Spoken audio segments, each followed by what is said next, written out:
Panorama group, जो सोचता है वो करता है। आपके अपने सपनों का आशियाना। नमस्कार, आप देख रहे हैं भारत लाइव और ये हमारा स्पेशल कार्यक्रम है नहले पे दहला। और हमारे साथ कॉल लाइन तो बने हुए बाबा। तो बाबा से हम जानना चाहेंगे, भाजपा की गुप्त मीटिंग से ठीक पहले मोदी ने एनडीए के साथियों को अचानक क्यों बुलाया? देखिए, अभय, लगातार हम कई दिनों से खबर कर रहे हैं और आप देख भी रहे होंगे कि भारतीय जनता पार्टी इससे चुनाव जो 2024 के हुए उसके परिणाम आए उसके बाद से काफी चिंतित है कि आगे उसकी रणनीति और राजनीति का क्या होगा। कई राज्यों में भारतीय जनता पार्टी की सरकार है और कई राज्यों में चुनाव होने हैं, लेकिन इन सबसे ज्यादा महत्वपूर्ण बिहार हो गया है। आपने देखा होगा कि देश भर में कहीं भी चर्चा जितनी नहीं चल रही है उतनी बिहार में चल रही है और बिहार में खास करके नीतीश कुमार को लेकर के संशय के बादल मंडरा रहे हैं। नीतीश कुमार को लेकर के कई तरह की बातें भी कही गई हैं, जबकि नीतीश कुमार ने खुल करके कह दिया है कि वो अब कहीं नहीं जाएंगे। लेकिन नीतीश कुमार ने ये पहली बार ऐसा नहीं कहा है। नीतीश कुमार अक्सर ऐसा कहते हैं कि वो कहीं नहीं जाएंगे और पाला बदल देते हैं। अब इन सारी बातों को लेकर के 2 राज्यों में चुनाव की घोषणा हुई है, जिसके लिए भारतीय जनता पार्टी चिंतित तो है। अगर सूत्रों की माने तो जिस तरह से भारतीय जनता पार्टी के भीतर हंगामा मचा हुआ है और भारतीय जनता पार्टी के जो थिंक टैंक हैं वो परेशान हैं कि 2024 के परिणाम में हम सोच रहे थे, उनकी प्लानिंग थी 400 के पार आने का, और स्थिति ऐसी हो गई कि 300 मिला करके भी नहीं पूरा हो पाया एनडीए गठबंधन का। और भारतीय जनता पार्टी तो 32 सीटें बहुमत से कम आई। इसको लेकर के चिंताएं तो हो ही रही है और सहयोगी दल का क्या रवैया रहेगा, 5 साल कैसे सरकार चलेगी, ये सब कुछ चल रहा है। लेकिन इसी बीच में आपको बता दें कि जिस तरह से विपक्ष लगातार हमलावर होता जा रहा है और एक्टिव है, उसको लेकर के भी भारतीय जनता पार्टी की चिंताएं बढ़ी हुई। ऐसे में हमने आपको बताया भी था कि भारतीय जनता पार्टी ने अपना तय कर लिया है कि 19 तारीख को उनकी एक बड़ी बैठक होने वाली है। उस बैठक में बहुत सारे फैसले होंगे, जिसमें बिहार से भी जो शीर्ष नेतृत्व के लोग हैं वो पहुंचेंगे। इन सभी बातों के साथ साथ अचानक से भारतीय जनता पार्टी ने अपनी कोर कमेटी की बैठक से पहले, और इससे पहले हमने ये भी बताया था कि आरएसएस ने भारतीय जनता पार्टी के इन शीर्ष नेताओं को बुला करके एक बड़ी बैठक की थी और ये बैठक 2-3 राउंड में हुई थी, जिसमें बहुत सारी बातों पर विचार किया गया था। और हमने ये भी बताया था कि किस तरह से अपने साथी दलों के साथ 5 साल सरकार चलाई जाए, इसको लेकर के भी आरएसएस ने भारतीय जनता पार्टी के लोगों से पूछा था, दबाव भी बनाया था और अपनी सर्वे रिपोर्ट का हवाला भी दिया था। अब जो सूत्रों से जानकारी मिल रही है उसके अनुसार भाजपा ने अपने सभी सहयोगी दल के नेताओं को बुलाया था। उसके शीर्ष नेतृत्व को बुला करके उन्होंने बताया कि केंद्रीय मंत्री मंडल और अन्य चीजों को लेकर के जो बातें चल रही हैं और देश भर में लोगों को केंद्रीय मंत्रिमंडल और केंद्र की योजनाओं की तक पहुंचाया जा रहा है, क्या कुछ हो रहा है और इस 2 महीने की सरकार में क्या हुआ, इन सभी बातों को लेकर के एक तो बैठक करनी थी। इसमें राम मोहन नायडू, एच.डी. कुमारस्वामी, चिराग पासवान, जीतन राम मांझी, तेलुगु देशम पार्टी से, जनता दल सेकुलर से, लोक जनशक्ति पार्टी से, हम से और जनता दल यूनाइटेड से भी प्रतिनिधि शामिल हुए थे। भाजपा अध्यक्ष जेपी नड्डा ने अचानक से शुक्रवार को एक बैठक बुला दी और इस बैठक में सभी अपने घटक दल के साथियों को बुला दिया। और ये आपको बता दें कि तब हुआ है जब ये चर्चाएं चल रही है कि चंद्रबाबू नायडू भी परेशान है, उनको भी नाराजगी है और नीतीश कुमार भी नाराज हैं। इस बीच में नीतीश कुमार के पास ममता बनर्जी और इंडिया गठबंधन की तरफ से लगातार मैसेज पर मैसेज आ रहा है। इसके साथ साथ जब तेजस्वी यादव से पूछा जाता है नीतीश कुमार के बारे में तो वो बिल्कुल चुप्पी साध लेते हैं। इन सभी चीजों को लेकर के और बैठक की सबसे बड़ी बात थी कि आरएसएस से मीटिंग के बाद ये बैठक काफी महत्वपूर्ण बताई जा रही थी और इस बैठक का महत्व और बढ़ जाता है क्योंकि इस बैठक को करने से पहले भारतीय जनता पार्टी को यह तय कर लेना था कि उनके एनडीए के साथियों के साथ क्या कुछ चल रहा है, कौन क्या कह रहा है, किसकी क्या योजनाएं हैं, कौन क्या डिमांड कर रहा है। इसके बाद वो अपने कोर कमेटी के लोगों के साथ बैठे। अब आपको बता दें कि सूत्रों ने की से जो जानकारी मिली है उसमें सत्तारूढ़ गठबंधन के सुचारू समन्वय सुनिश्चित करने के लिए और किसी भी मतभेद को दूर करने के लिए एनडीए की बैठक नियमित रूप से आयोजित की जाएगी।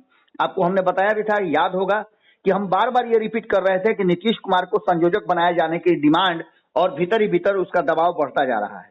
भारतीय जनता पार्टी चाहती है कि कम से कम नीतीश कुमार को कुछ ऐसी बातों में बांध दें जिससे कि नीतीश कुमार हमारे साथ रहें और उन पर एनडीए का दायित्व हो।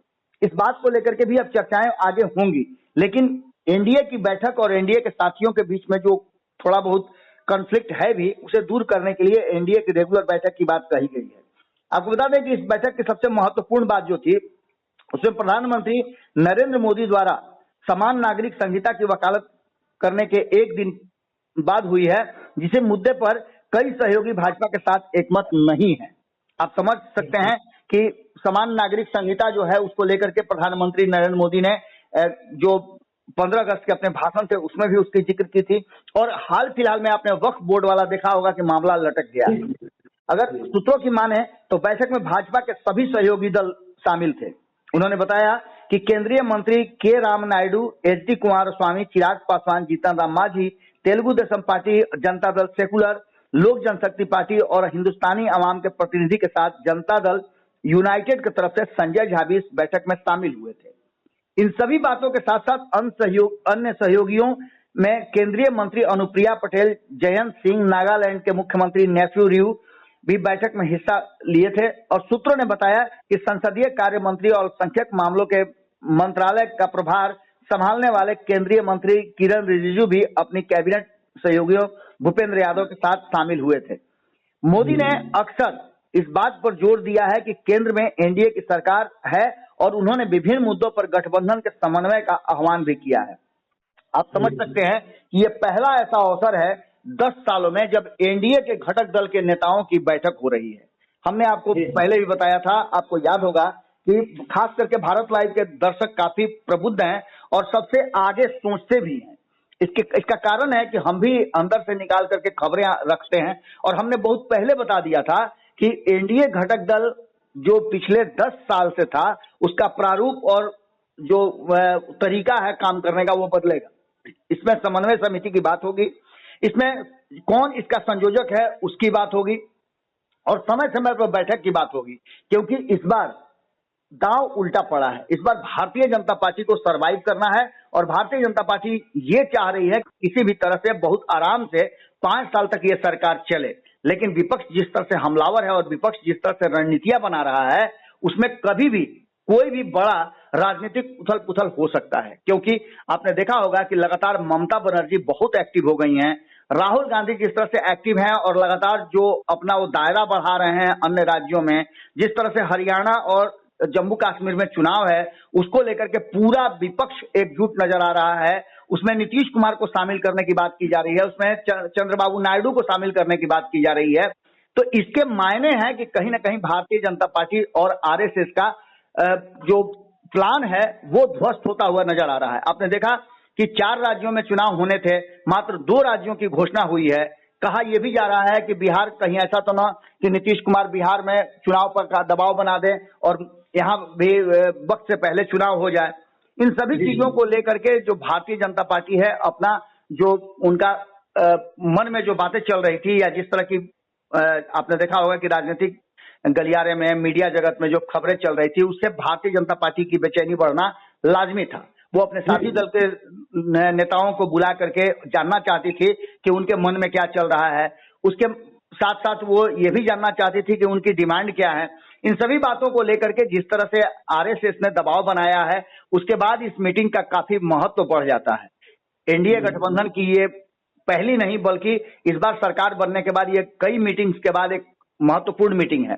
इस मीटिंग में समन्वय समिति की बात की गई है, यानी कि हम जो लगातार कह रहे थे कि अब एनडीए गठबंधन में भारतीय जनता पार्टी को अपने अधिकार को थोड़ा कम करना पड़ेगा, एक स्टेप डाउन करना पड़ेगा और किसी को संयोजक बना करके एनडीए को मजबूत करना पड़ेगा, और ये शो करना पड़ेगा कि भारतीय जनता पार्टी नहीं बल्कि एनडीए इस सरकार को चला रही है।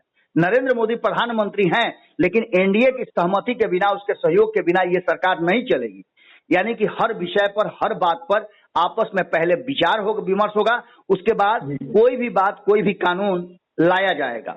अब देखने वाली बात यह होगी कि आरएसएस ने जो दबाव बनाया है उसका क्या महत्व होता है, और इसके साथ साथ हमारी नजर बनी हुई है कि आज जो इस मीटिंग के बाद Bharatiya Janata party core committee की जो मीटिंग होनी है, देश भर से नेताओं को बुलाया गया है, खास करके बिहार पर फोकस है।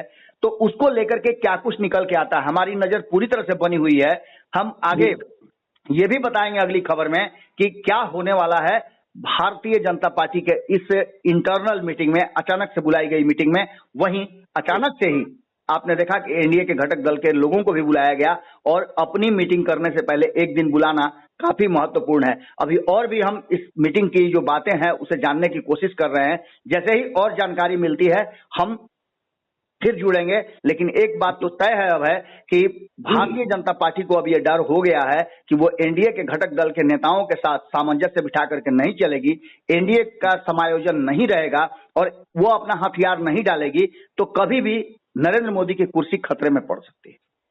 जी जी जी।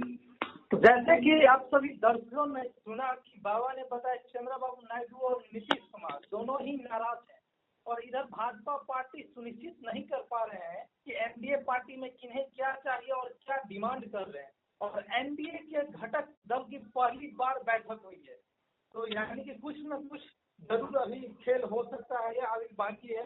तो हमारे साथ बने रहें इसी प्रकार का खबर देखने के लिए और तब तक के लिए धन्यवाद। पनोरमा ग्रुप, जो सोचता है वो करता है। अगर ये वीडियो पसंद आई और वह बिहार के राजनीति और बिहारियत से सरोकार रखेनी तो सब्सक्राइब बटन दबा के चैनल के सब्सक्राइब कर ली। ओजे एगो घंटी बा, ओकरा बटन दबा देला से कुल सटीक और मारक खबर रुआ मुफ्त में मिल जाई। अगर रुआ पत्रकारिता के हमनी के नया प्रयोग में सहयोग कर चाहतानी तो ज्वाइन बटन दबा दी। पेटीएम नंबर नोट कर ली 9386816700। धन्यवाद।